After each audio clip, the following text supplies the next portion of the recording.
freedoms of all of us, particularly in Europe, and that we are all in this fight in relation to the Russian aggression.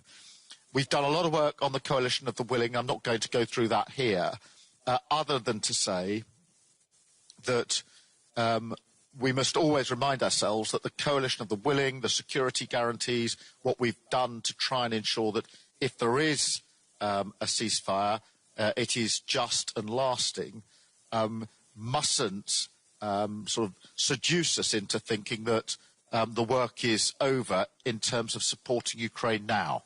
And so the first point really is to be really clear that we must continue that support for Ukraine, notwithstanding the work of the coalition of the willing. And that means putting Ukraine in the strongest possible position. And that then means more on air defences, more on long range and anti-drone attacks. And of course, the work that we're doing on the reparations loan in relation to the Russian assets, which has been really important work led very ably and very smartly in terms of the progress that we're making there. And of course, as we continue to strengthen the position of Ukraine, we must do that in conjunction with and alongside the work we're doing with President Trump and others in this.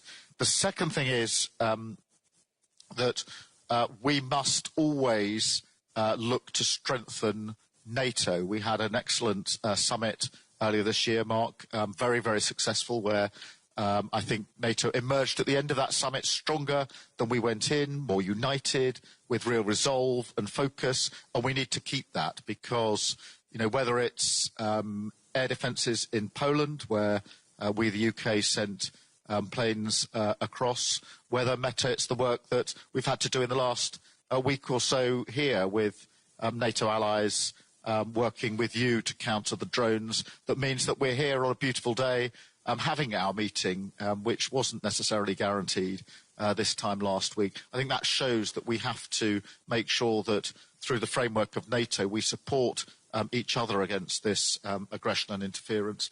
And then finally, we must keep up this pressure on Putin. The economic pressure is having an effect, and we need to continue that pressure through further sanctions, bearing down on energy in particular, and on the shadow fleet. So on all those fronts, supporting Ukraine in the fight, absolutely clear in our support of NATO allies and others, and then bearing down on Putin. So I wanted just to open with that. Emmanuel, can I come to